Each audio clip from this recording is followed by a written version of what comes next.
그런데 여기에서 지금 옥텟 규칙 우리 외웠으니까 옥텟 규칙하면 떠오르는 두 개의 단어가 있었는데, 그치? 금속과 비금속이 있었지. 오케이, 잘하셨어요. 바로 여기 있는 이 아이들 하고 비활성 기체 나머지, 여기서 요 아이들을 한번 써볼게. 누구냐면 1쪽부터 17쪽.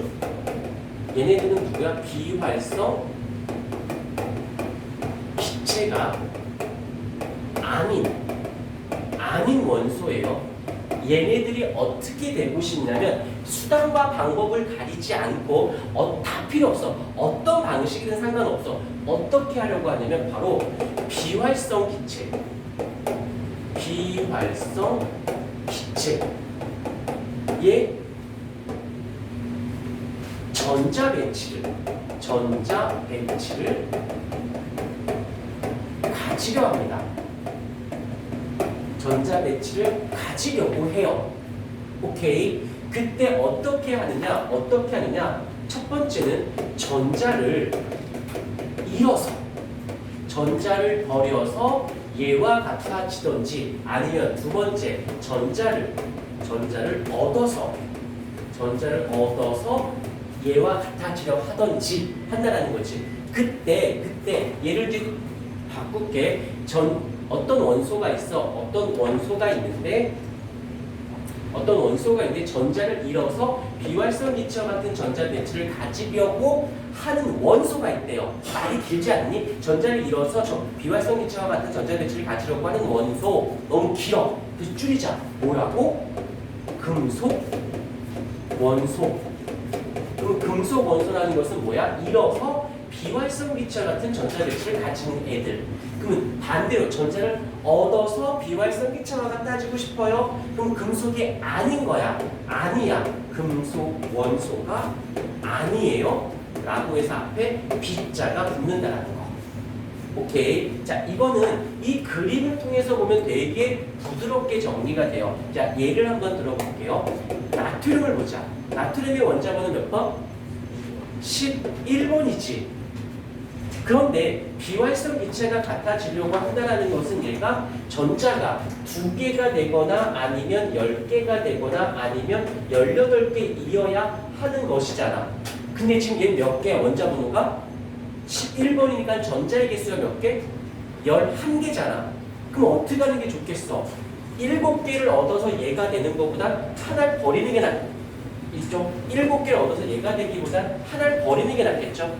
그래. 그래서 얘는 어떻게 되는 거야? 전자를 버리게 되는 거야, 하나를. 그 다음 마그네슘을 볼까요? 마그네슘. 그 다음에 알루미늄. 얘는 원자번호 12번, 원자번호 13번. 이건 원자번호를 알고 있어야지만 서로 대화가 되는 부분들인 거야. 그러니까 얘는 어떻게 돼야겠어? 마그네슘은 때려주고도 전자를 꼭 2개씩 잃어. 왜 마그네슘은 2개 버리고 나트륨은 왜 3개 버려요? 알루미늄은 왜 3개를 버려요? 라고 묻는 친구들이 종종 있어. 고등학생이 묻는 친구들도 있어. 중학생은 물어도 뭐라 안 할게. 고등학생이 묻는다? 아니, 이제부터는 당연한 거잖아. 얘와 같아지려고 한다니까. 더 써볼게. 이번에 플루오린이 있어요. 그 다음에 산소가 있어요. 질소가 있어요. 영준아, 원자번호 몇 번? 그치, 9번이죠. 얘는 몇 번? 8번. 얘는 몇 번? 7번이지. 그럼 생각해봐. 다 수단과 방법을 가리지 않고 얘와 같은 전자 개수, 이러한 전자 배치를 원한다니까. 그럼 방법은 뭐가 되겠어? 여기서는 하나를 얻으면 되겠죠. 얘는 어떻게 2개를 얻으면 될 것이고 얘는 3개를 얻으면 되겠죠. 그럼 그게 왜 잃고 얘는 왜 얻어요? 얘가 잃어버린지 어떻게 알아요? 얻었는지 어떻게 알아요? 이라는 말은 난 주기율표하고 원자번호와 옥텟 규칙을 하나도 몰라요. 화학에서 구구단을 못해요 라고 하는 거랑 똑같은 거라고. 그럼 그 늠름하게 질문해. 그래서 그렇군 한다는 소리가, 선생님 이거 다 외워야 돼요? 중학생이 그러면 어떻게 설명이라도 해줘. 근데 웃긴 거 뭔지 아니? 중학교 때 이거 중학교 2학년 1학기 시험 봐. 너희들 시험 봤지? 중학교 2학년들은 이건 당연한 거야. 이거 모르면 안 되는 부분인 거야. 근데 외워야 돼요? 어려워. 이따구로 얘기하고 있어. 근데 중요한 건 묻자. 중학교 이하의 학교에서 이 옥텟 규칙 배웠니? 중2 때 학교에서 옥텟 규칙 배웠다 손 드세요. 안 배웠을걸? 교과 과정이 없거든. 그럼 이 과정을 모르고는 얘가 어떻게 돼? 뭐라고 가르치시니? 학교에서 이거 외우라고 하지 않아? 아니 뭘 알려주고 외워야지. 무턱대고 외우래. 무턱대고 외울 게 있어. 어떤 거? 옥텟 규칙의 정의. 이게 지금 옥텟 규칙의 이건 외워야지. 비활성 기체가 18쪽에 있는 거 이런 건 외워야지. 그럼 원리가 외울 거와 이해할 거, 외울 거랑 해석할 게 구별이 되어 있는데 무턱대고 다 외우래, 무턱대고 다 이해하래 안 되는 거야. 그래서 제일 장담하는데 저는 암기 이해가 되지 않으면 암기가 안 돼요 라고 하는 자기가 그런 스타일이다. 누군가한테 저는 암기가 안 되면 이해를 잘 못하는 편이에요. 그래서 암기는 별로 안 좋아해요. 이해 쪽으로 좋아해요. 라고 어디 가서 이제부터는 절대 말하지 마. 굉장히 창피한 짓이야. 그러면서 무슨 생각하는 줄 알아? 쟤는 때려 죽어도 15개 대학, 15개 대학이 30개 대학이 아니 서울에 있는 대학교는 갈 수가 있을까? 왜? 학년이 올라가면 올라갈수록 외워야 되는 분량이 늘어나요. 그 외워야 되는 분량이 왜 늘어나냐면 알고 있지? 자 이제 해석해봐. 이런 문제가 나오거든. 근데 나올 때마다 이해한다고? 또 하나, 너도 학교 시험 볼 때 3일, 4일 이렇게 보잖아. 그때 하루에 2과목 보고 이러지 않니? 근데 시험 범위가 정해져 있지. 요막 몇 페이지, 몇 페이지까지. 맞아?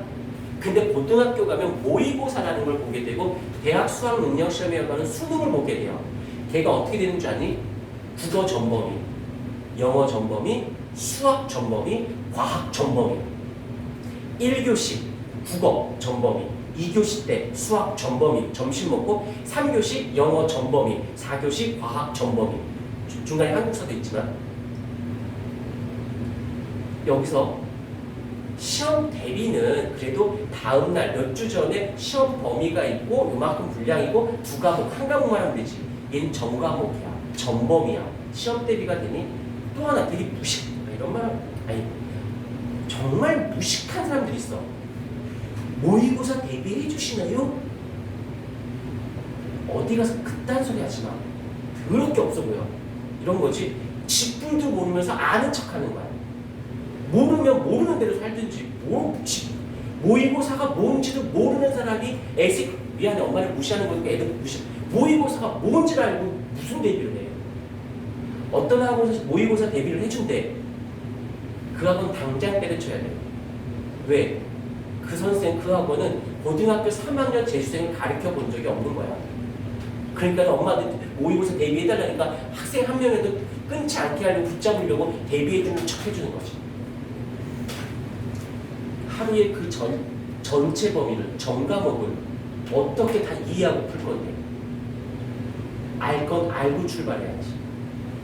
그래서 이해 위주로 하는 학생들, 암기 안 좋아하는 학생들 절대 성적 중학교 때까지 먹혀요. 다시 고등학교 운 좋으면 고등학교 1학년 때까지 먹혀.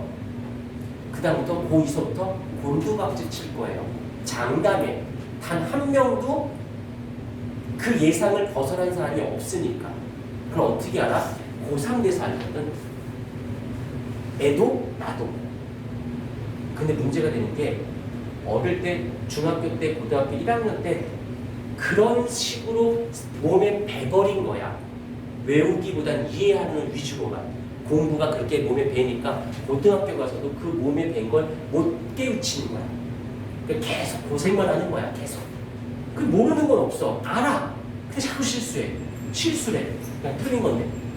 알겠습니까? 잊지 않도록 하시고요.